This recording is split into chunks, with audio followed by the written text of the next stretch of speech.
The winter wind sliced through the open lobby of Crescent City Mall as people hurried in with shopping bags and steaming cups of coffee.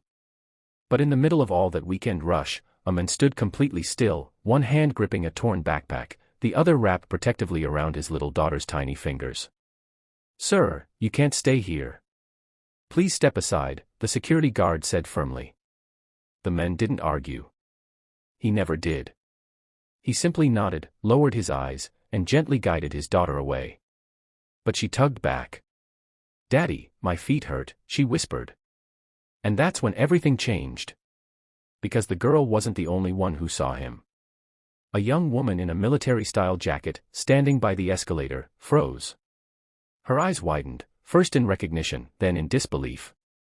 "Wait, stop," she shouted, her voice cracking across the lobby. Security halted. All eyes turned. And she walked straight toward the single dad with a mix of guilt and awe. "That man," she said breathlessly. "Do you even know who you're trying to remove?" The guards exchanged confused looks. Then she spoke the words that silenced the entire mall. "He's the one who saved my father's life." Chapter 1: The Men Who Never Spoke of His Past. His name was Ariz Khan, a quiet, humble single father who worked double shifts as a delivery driver. His life revolved around one person, his 8-year-old daughter, Meena. After losing his wife during childbirth, he had vowed never to let Meena face a single day of insecurity or fear. But life wasn't kind to men who carried too much on their shoulders. Today, Meena's school had invited parents to a weekend charity event at the mall. Ariz promised he'd bring her, despite his broken shoes, his overused backpack, and the fact that he had skipped lunch to save money for her project materials. But when they entered the mall early to escape the cold, security immediately noticed his worn-out clothes, and made assumptions. He wasn't dressed like the other parents. He didn't look like someone who belonged. "Sir, we just need you to leave the area until the event starts," one guard said impatiently. "People are complaining." Ariz lowered his gaze. "I understand. We'll wait outside." But the cold bit through Meena's small coat, and he held her tighter, trying to shield her with his body.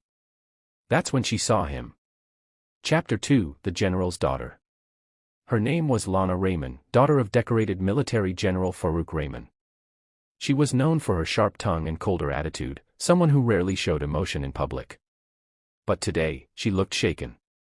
She stared at Ariz as if seeing a ghost from a battlefield that no one else remembered. "Sir," she said to the guards, "step back." They hesitated. "I said step back." They obeyed. Ariz blinked in confusion. "Do I know you?" Lana swallowed hard. "Not personally. But my father owes you his life." Everyone stared. The mall fell silent. "My father never forgets a face," Lana continued, voice tight with emotion. "Especially not the face of the soldier who carried him out of a collapsed building under heavy fire." Ariz stiffened. He hadn't heard anyone call him a soldier in years. But Lana wasn't finished. "You disappeared after the rescue mission. Dad always wondered what happened to you." Meena looked up at her father, eyes wide. "Daddy, you were a hero." Ariz forced a weak smile. "No, sweetheart. I just did what anyone would have done." But Lana shook her head. "No. You did what dozens couldn't. And because of you, my father lived to see me grow up." Chapter 3: The Truth He Hid. Ariz didn't want this attention. He wanted a quiet life. After the accident that injured his spine during a rescue mission, he was discharged. With no financial support, his savings drained fast. He raised Meena alone, working whatever jobs he could find. He had no medals on his wall. No rank. No uniform. Just responsibilities. And love for his daughter. The guards, ashamed, immediately apologized. "No sir, please, stay inside." "You're most welcome." But Lana wasn't done.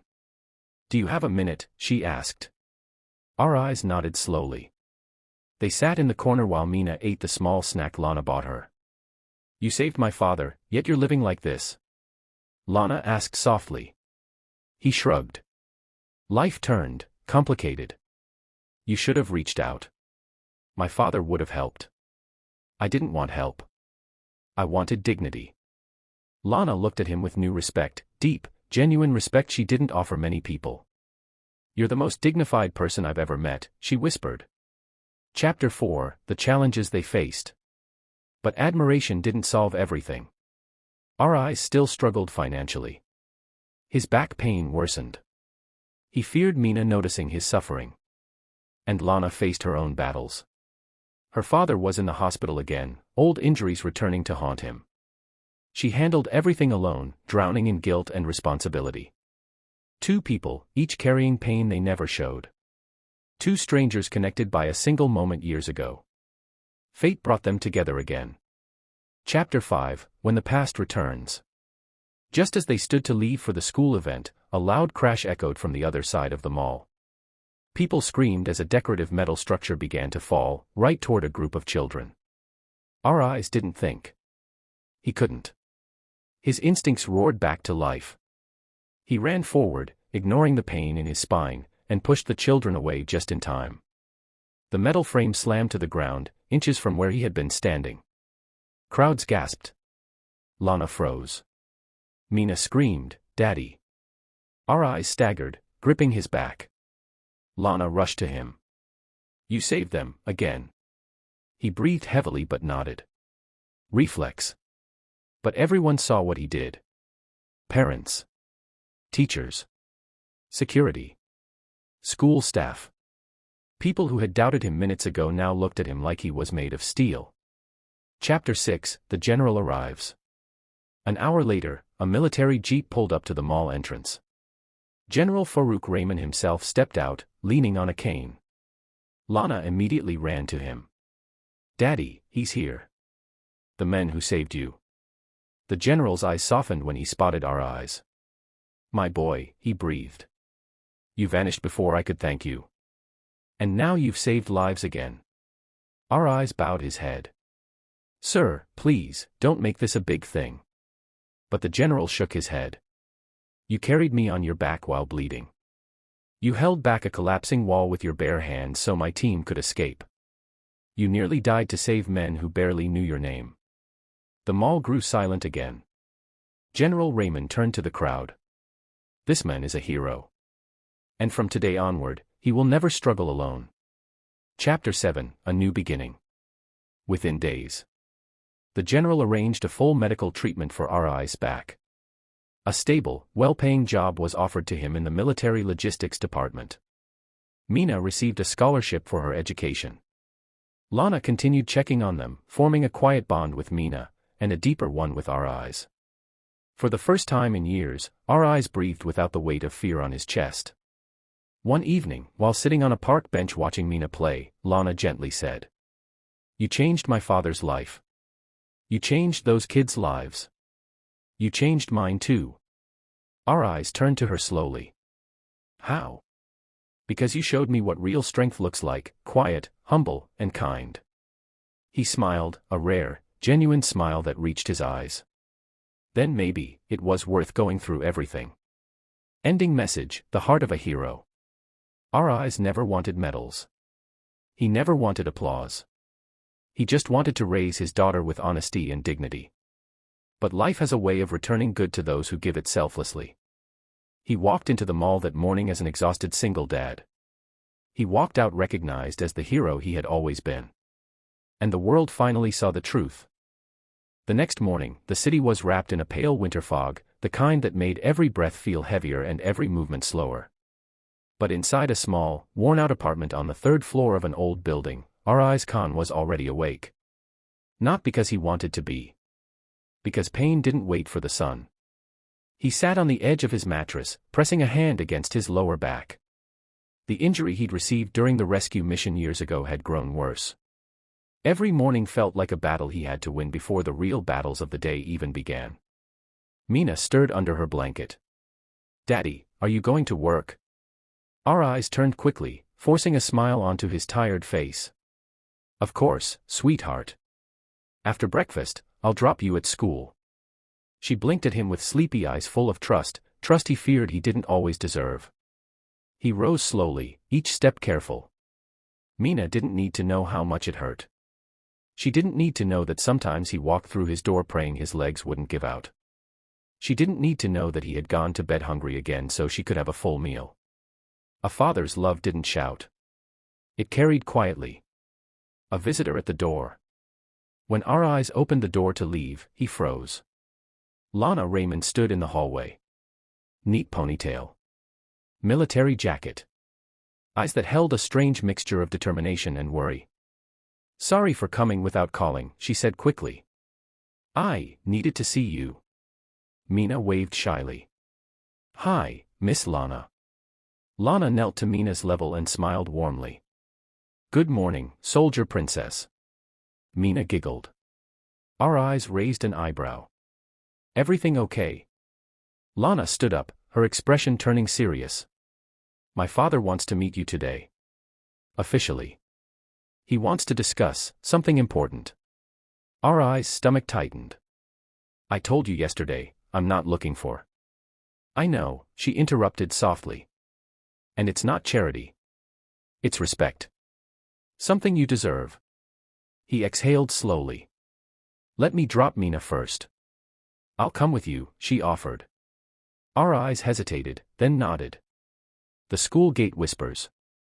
The moment they reached Mina's school, whispers erupted among parents and teachers. "Is that General Raymond's daughter? Why is she with him? Yesterday he was almost thrown out of the mall. Now she brings him here." But Mina proudly held both their hands as she skipped to class. Before going inside, she turned and hugged her father tightly. "Daddy, please don't be sad today. You smile better." Something in his chest softened painfully. He kissed her forehead. "I'll try." When she disappeared into the classroom, Lana spoke gently. "She loves you fiercely." He nodded, eyes distant. "She's all I have." "You're all she needs too," Lana replied quietly. An offer he never expected. They drove to the military medical center where General Raymond was waiting. The old man stood tall despite his cane, his eyes lighting up when he saw our eyes. "My boy," he said, gripping our eyes' shoulders firmly. "I owe you more years of my life than I deserved." Our eyes lowered his gaze. "Sir, I didn't come here for favors. For pity. For money." The general shook his head. "You came because I called you as a soldier calls another soldier. Not as a man calling someone in need." Then he placed a file in our eyes' hands. "What's this?" Our eyes asked. "A position," the general said. "A respected one. Your experience, your courage, your discipline, these belong in service, not forgotten in the corner of a mall." Our eyes opened the file. And froze. A stable, well-paying job. Insurance. Housing benefits. Education support for Mina. And full medical treatment for his back, free of cost. He looked up, speechless. "I can't accept this," he whispered. "You can," the general replied firmly. "Not for you. For your daughter." The words hit harder than the pain in his spine. Lana added softly, "She deserves a father who isn't breaking himself to stand." Our eyes' throat tightened. He couldn't speak. Silence filled the office, heavy, emotional, honest. Truth in loneliness. On the drive home, Lana noticed he kept staring out the window. "What's going through your mind?" she asked quietly. He hesitated. Then the truth slipped out, raw and unfiltered. "I've fought wars, Lana. Real ones. But raising Mina alone, that's the battle that scares me. I'm always afraid I won't be enough for her." Her voice softened in a way he'd never heard before. "Our eyes, men like you don't become heroes once. They stay heroes every single day." He shook his head. "I'm just trying to survive." "No," she said firmly. "You're trying to give your daughter a life she won't have to survive through." He finally looked at her. And for the first time, he allowed someone to see the exhaustion behind his strength. The start of something new. When they reached his apartment, Lana didn't get out immediately. She sat quietly, hands on the wheel. "My father sees greatness in you," she said softly. "I see something else." Our eyes frowned. "What?" A man who deserves more than struggle. A man who deserves to breathe without fear. A man who doesn't even know how many people he inspires.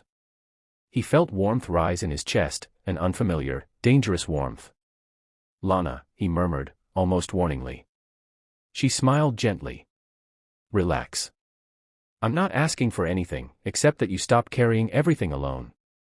Our eyes opened the door slowly. Thank you, he said, voice thick. For today. Get used to it, she said. Your life is about to change.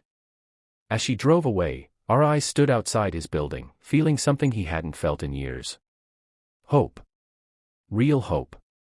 The kind that didn't come from luck. But from people who